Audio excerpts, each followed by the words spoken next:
भारत एक तरफ जहां लगातार पाकिस्तान की मां बहन एक कर रहा है, वहीं पाकिस्तानी सेना के डीजीआई पीएसआर ने एक बयान जारी किया है और उन्होंने दुनिया के 60 देशों के राजदूतों के सामने, मीडिया कर्मियों के सामने नेहा सिंह राठौर, ध्रुव राठी और इतना ही नहीं, राकेश टिकैत, कांग्रेस के राष्ट्रीय अध्यक्ष मल्लिकार्जुन खड़गे समेत 6 नेताओं के बयान सुनाए। और इन बयानों को सुनने के बाद और पाकिस्तानी सेना के डीजीआई पीएसआर का बयान सुनने के बाद आपको साफ तौर पर समझ में आ जाएगा कि ये सारे लोग पाकिस्तानी एजेंट के रूप में, आईएसआई एजेंट के रूप में भारत में काम कर रहे हैं। और यकीन मानिए, जब आप पूरी रिपोर्ट देखेंगे तब आपको ध्रुव राठी से, नेहा सिंह राठौर से और कांग्रेस से बेइंतहा नफरत हो जाएगी। आखिर ये कैसे साबित हो गया कि ये तमाम लोग आईएसआई एजेंट हैं? और पहले से जब हम कह रहे थे तो काफ़ी लोग ये तो कह रहे थे कि हाँ, ये पाकिस्तानी एजेंट हो सकती है, वहीं अधिकतर लोग कह रहे थे कि नेहा सिंह राठौर, ध्रुव राठी और कांग्रेस के राष्ट्रीय अध्यक्ष और कांग्रेस के नेता आखिर आईएसआई एजेंट कैसे हो सकते हैं। लेकिन इस बात का सबूत अब खुद पाकिस्तानी सेना के डीजीआई पीएसआर ने दे दिया है। और आखिर पूरा मामला क्या है, पूरा मामला इस 7 से 8 मिनट की रिपोर्ट में हम आपको बताने जा रहे हैं।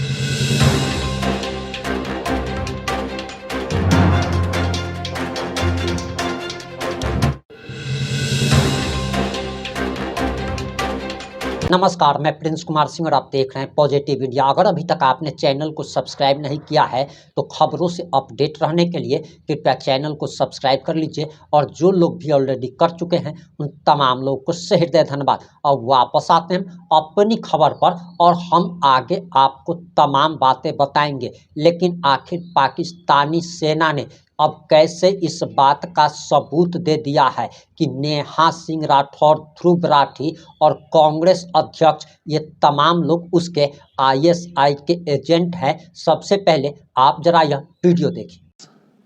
On the basis of which we are sitting over here, and from the night of the 6th, 7th May, you are seeing this blatant aggression that has taken place from India. What is the reality of that? Please run the first clip. 10 lakh से ज्यादा यहाँ पर army है। अगर यहाँ पर post कोई share करेगा ना, उसको रात में ही उठा लेंगे। अगर कोई पोस्ट गलत करेगा कोई शेयर, अगर यहाँ पर इतना फौज है, वो क्या कर रहे हैं? वो जख मार रहे हैं। वहाँ पर 200 बंदे थे, तब वहाँ पर क्यों नहीं आर्मी थी? क्यों नहीं थी? वो कहाँ गई? पहलगाम की जिम्मेदारी किसकी है? जिम्मेदारी तो सरकार ने लेनी चाहिए। पहलगाम की जिम्मेदारी 27 लोगों की, पहलगाम की जिम्मेदारी किसकी है? जिम्मेदारी तो सरकार ने लेनी चाहिए। पहलगाम की जिम्मेदारी 27 लोगों की जान गई, वहाँ पे सिक्योरिटी क्यों नहीं थी? क्यों निकाली गई? तो तुम्हारा इंटेलिजेंस क्या कर रहा था? वो फेल्योर नहीं है, ये सरकार का फेल्योर नहीं है। ये प्लान करके मत करो। सरकार तो गई हुई है, मतलब इतना बड़ा हमला हुआ, उन्हें कुछ पता ही नहीं है। इधर पूरी नीचे पूरे आर्मी का बेस है, उन्हें पता ही नहीं है। चक्के नाकों पर आप हर जगह आपको मिलिट्री दिखेगी, पुलिस दिखेगी, सीआरपीएफ दिखेगी। किस लिए? बॉर्डर पे हैं तो कहां से आए? जहां तक पहुंचे हैं तो वापस कहां गए? इस तरीके से किया गया रिटेलिएशन नहीं हो सकता है। अगर 7 लाख से 12 लाख के आसपास यहाँ सिक्योरिटी फोर्सेज है, उसके बावजूद इनको ये पता नहीं इंटेलिजेंस फेलियर। 3 टायर सिक्योरिटी रहते हुए भी एक ऐसा लैब्स हुआ, तो ये सिक्योरिटी लैब्स है। What happened to our intelligence? Have we failed somewhere? And if we have, why have? कोई इंटेलिजेंस फेलियर नहीं था, इंटेलिजेंस इनपुट्स होने के बावजूद अटैक हो गए। ये घटना घटी है, इससे लाभ किसको हो रहा है? कहाँ ढूंढते फिरोगे भाई? जो तो आपके बीच में यही घूम रहा हो, या कोई कश्मीर के लोग अपने यहाँ पे घटना करके आबाद होंगे? The wife of the naval officer killed in this attack. That for 90 minutes he kept on bleeding and no one was there. हमारे घर में कोई घटना होती है तो हम सबसे पहले किसको पकड़ेंगे? सबसे पहले तो चौकीदार को पकड़ेगा ना कि तुम कहाँ थे, क्यों ये घटना हो गई तुम्हारे रहते। देश में अब तक के सारे बड़े आतंकी हमले भाजपा की सरकार में हुए हैं और भाजपा की सरकार आते ही देश और देशवासी सभी खतरे में आ जाते हैं। पहलगाम हमले के बाद से ही सरकारी कवियों ने पाकिस्तान के खिलाफ मोर्चा खोल दिया है और वीर रस की कविताएं पढ़ना शुरू कर दी। देश के गृह मंत्री ने क्यों नहीं लिखा और प्रधानमंत्री को हमले के तुरंत बाद आतंकियों को धमकाने के लिए बिहार में रैली करने की क्या जरूरत। आपने वीडियो देख लिया होगा और यकीन मानिए इस वीडियो को देखने के बाद आपको नेहा सिंह राठौर पर, ध्रुव राठी पर, कांग्रेस अध्यक्ष पर और इन तमाम लोगों पर काफी गुस्सा आ रहा होगा। इसमें एक हिमांशी नरवल भी है जिसके पति की मौत ही नहीं हुई थी बल्कि ये दहाड़े मारकर रो रही थी। इसकी तस्वीर भी सोशल मीडिया पर काफ़ी ज़्यादा वायरल हुई थी, लेकिन इसके बाद ये इसने सामने आकर कहा था कि आप मुस्लिमों को निशाना मत बनाइए, यानी कि जिसने इसका सुहाग उजाड़ दिया उसी से इसको प्रेम कहीं ना कहीं दिखा रहा था कि ये सेकुलर महिला है और 50 लाख रुपए और सरकारी नौकरी मिलने के बाद ये अपने पति की मौत का गम भूल गई है। लेकिन नेहा सिंह राठौर को आखिर आप क्या कहिएगा, जो कि एक नंबर की दोगली और देशद्रोही निकल चुकी है। इस छिनाल का नाम मैंने मियां खलीफा 2.0 रख दिया है। आपको क्या लगता है कि आखिर नेहा सिंह राठौर का नाम बदलकर क्या रखा जाना चाहिए? क्या मियां खलीफा रखा जाना चाहिए? लेकिन हमें तो लगता है कि मियां खलीफा भी इतनी गिरी हुई काम नहीं करती। मियां खलीफा का भी इसका नाम रखने से अपमान हो जाएगा। लेकिन आप क्या सोचते हैं कमेंट करके ज़रूर बताइएगा। वहीं राकेश टिकैत जो कि किसान आंदोलन के आड़ में एक तरीके से देशद्रोह का खेल खेल रहा है। एक तरफ जहां भारत पाकिस्तान युद्ध की शुरुआत हो चली है, वहीं इसने रेल रोको अभियान की शुरुआत करने का ऐलान किया था, यानी कि कहीं ना कहीं ये एक तरीके से देशद्रोही है। कांग्रेस तो अक्सर चाइना का खुलेआम पक्ष लेती ही रहती है। आखिर इन देशद्रोही लोगों पर सरकार कार्रवाई क्यों नहीं कर रही है, ये एक बड़ा सवाल है। वहीं आपको बताते चले कि द वायर जो कि एक बहुत बड़ा न्यूज चैनल था, न्यूज वेबसाइट था, उसे भारत सरकार ने भारत में बैन कर दिया है।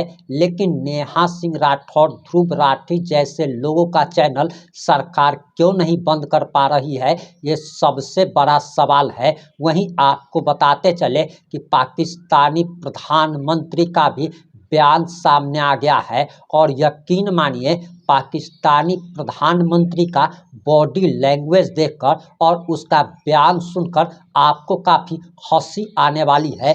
आपके आत्मा को काफ़ी सुकून मिलने वाला है। आगे आप पाकिस्तानी प्रधानमंत्री का ये बयान सुनिए। बिस्मिल्लाहिर्रहमानिर्रहीम वकुल जाउल हक़ वज़ाक़ल बातिल इन्नल बातिला काना ज़हूक़ा। मेरे बुज़ुर्गों, माँओं, बहनों, बेटियों और नौजवानों, अस्सलाम वालेकुम।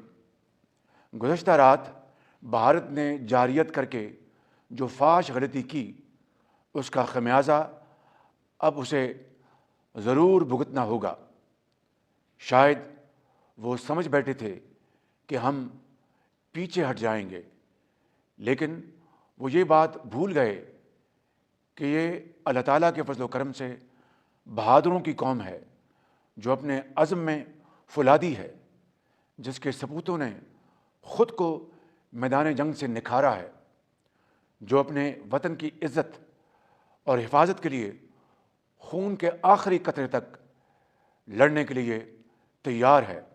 मेरे अज़ीज़ हमवतनों, गुज़श्ता रात पूरी दुनिया ने देख लिया कि अददी एतबार से कई गुना बड़े दुश्मन को घुटने टेकने में सिर्फ चंद घंटे लगे, सिर्फ चंद घंटे। और खुदा ताला के फज़ल व करम से हमारे शाहीनों ने फ़ज़ाओं में ऐसा तूफ़ान बर्पा किया कि दुश्मन चीख उठा। भारत के 5 जंगी तैयारे जो उनका गरूर थे, अब सिर्फ राख, मलबा और निशाने इबरत बन चुके हैं। ये हमारा दंदान चकन जवाब था, जिसमें स्क्वाड्रन लीडर MM आलम की गर्ज थी, जो कल रात दोबारा पूरे ज़ोर से गूंजी और हमारे शाहीनों ने दुश्मन पर ऐसी कारी ज़रबें लगाईं जो वक्त का मरहम भी कभी नहीं भर सकेगा। मेरे अजीज़ भाई और बहनों, भारत के बुज़दिलाना हमलों में 26 मासूम शहरी शहीद और 46 ज़ख्मी हुए। इनमें बच्चे और ख़वातीन शामिल। एक शहीद बच्चे का जनाजा जो अभी हम पढ़ के आए हैं, शहीद इर्तज़ा अब्बास, उसकी उम्र सिर्फ 7 साल थी। अपनी वालिदा मुहतरमा और भाई के साथ घर पे था कि स्प्लिंटर लगा और वो अल्लाह ताला को प्यारा हो गया। मेरे भाई और बहनों, आप दिल पर हाथ रख कर बताएं कि एक नन्हा मुन्ना फूल जो सिर्फ 7 बरस का था, खिलने से पहले ही मुरझा गया। शहादत के बुलंद रुतबे पर ऐसे ही फायज होने वाले हमारे दूसरे अजीम पाकिस्तानियों को कौम खराज अकीदत पेश करती है और पूरा पाकिस्तान इन शहदा के ख़ानदानों के साथ है और ज़ख्मियों की सेहत याबी के लिए दुआ गो है। मेरे बुज़ुर्गों, भाई और बहनों, हम ये अहद करते हैं कि इन शहीदों के खून के एक एक कतरे का ज़रूर हिसाब लिया जाएगा इंशाअल्लाह। ये वो बुज़दिल दुश्मन है जो नहत्ते इंसानों पर वार करके ख़ुद को ताकतवर समझता है, लेकिन कल रात हमने साबित कर दिया कि अल्लाह ताला के फज़ल व करम से पाकिस्तान अपनी दिफा में मुंह तोड़ जवाब देना जानता है। आज पूरी कौम अपनी बहादुर फ़ौज की जुर्रत और दिलेरी को सलाम पेश करती है। लाइन ऑफ कंट्रोल पर 1 घंटे पर मुहित जारी रहने वाली फ़ज़ाई जंग में पाकिस्तानी पायलट्स ने अपनी सरहदी हदूद में रहते हुए आला तरीन पेशावराना महारत, बहादरी और बेमिसाल शुजाअत से दुश्मन के जहाज़ों के परखचे उड़ा दिए। गुज़श्ता रात के मार्के में पाकिस्तान ने अल्लाह ताला के फज़ल व करम से रवायती हथियारों की जंग में भी अपनी बरतरी दुश्मन पर एक मरतबा फिर साबित कर दी है। अल्हम्दुलिल्लाह। मैं इस मौका पर chairman joint chief of staff committee general Sahir Shamshad Mirza, बरी फ़ौज के सिपह सलार जनरल सैयद आसिम मुनीर, फ़ज़ाइया के सरबराह एयर मार्शल ज़हीर अहमद बाबर और बहरिया के सरबराह एडमिरल नवीद अशरफ समेत अफ़वाज पाकिस्तान के हर सिपाही और अफसर को सलाम पेश करता हूँ और आपको यकीन दिलाता हूँ कि 24 करोड़ पाकिस्तानियों को आप पर फ़ख्र और नाज है। मेरे अजीज़ हमवतनों, पहलगाम वाक़े की आड़ में पाकिस्तान पर भारतीय हमला बेबुनियाद और बिला जवाज़ है। अमन पसंद मुल्क के तौर पर पाकिस्तान ने इस वाक़े की गैर जानिबदाराना, शफाफ और क्रेडिबल तहकीकात की पेशकश की थी, जिसकी दुनिया ने भरपूर तायीद की, लेकिन भारत ने आलमी कानून और बैनुल अक़वामी तकाज़ों को पामाल करते हुए जहारियत का रास्ता अख्तियार किया। आलमी कानून और अक़वाम मुत्तहिदा की करारदादों के मुताबिक मकबूजा जम्मू और कश्मीर एक मुसलमा तनाज़ा था, है और उस वक़्त तक रहेगा जब तक कश्मीरी भाइयों और बहनों को अक़वाम मुत्तहिदा के ज़ेर निगरानी आज़ादाना गैर जानिबदाराना माहौल में हक़ के राय दही नहीं मिल जाता। भारत बेशक 100 एकतरफ़ा फैसले कर ले, मगर उससे हकीकत कभी नहीं बदलेगी। मेरे भाई और बहनों, इस खत्ते में दहशत गर्दी से सबसे ज़्यादा मुतासर होने वाला मुल्क पाकिस्तान है। हमने दहशत गर्दी के ख़िलाफ़ जंग में 90,000 कीमती शहादतें दी, 152 अरब डॉलर से ज़ायद के माली नुकसानात बर्दाश्त किए। लिहाजा ये भारत की खाम ख्याली है कि उसकी मौजूदा मुहिम जोई दहशत गर्दी के ख़ात्मे की जंग से हमारी तवज्जो हटा सकेगी। हम इंशाअल्लाह इस जंग को मंतकी इंजाम तक पहुंचाकर दम लेंगे। मेरे गयूर पाकिस्तानियों, पाकिस्तान की इज़्ज़त, सालमियत और दफा के लिए फ़ौज और अवाम यकजां दो कालिब हैं। 24 करोड़ पाकिस्तानी नताइज से बेपरवाह होकर अपनी बहादुर अफवाज के साथ एक जरी लश्कर बनकर दुश्मन का मुकाबला करेंगे और बातिल को शिकस्त फाश देंगे। वतन की सालमियत के लिए आपके अज़्म हिम्मत और जज्बे को सलाम पेश करता हूँ, क्योंकि आप सच्चाई के लिए लड़ रहे हैं। इंशाअल्लाह अल्लाह ताला हमारा हामी नासर है। हो सदाकत के लिए जिस दिल में मरने की तड़प, पहले अपने पैकरे खाकी में जान पैदा करे, फूक डाले ये ज़मीनों आसमान मुस्तहार, और खाकिस्तर से आप अपना जहां पैदा करें। पाकिस्तानी कौम जिंदाबाद, अफवाज पाकिस्तान जिंदाबाद। आपने पाकिस्तानी प्रधानमंत्री का भी बयान सुन लिया होगा। आपने पहले ही पाकिस्तानी सेना के डीजीआई पीएसआर का बयान सुन लिया, जिसमें डीजीआई पीएसआर ने अप्रत्यक्ष रूप से ये स्वीकार किया कि नेहा सिंह राठौर कांग्रेस के राष्ट्रीय अध्यक्ष और ध्रुव राठी जैसे लोग उसके आईएसआई के एजेंट हैं, जासूस हैं, जो कि भारत में रहकर पाकिस्तान के लिए जासूसी करने का, उसके हितैषी बनने का काम कर रहे हैं, उसका शुभचिंतक होने का दावा कर रहे हैं। और इन सारी घटनाओं पर आपकी क्या प्रतिक्रिया है? आखिर इस जैसी बदचलन महिला तो हमने आज से पहले कभी भी नहीं देखी। ये तो जीबी रोड के एक बेश्या से भी गई गुजरी नेहा सिंह राठौर निकल चुकी है। और सारी घटनाओं पर आपकी क्या प्रतिक्रिया है?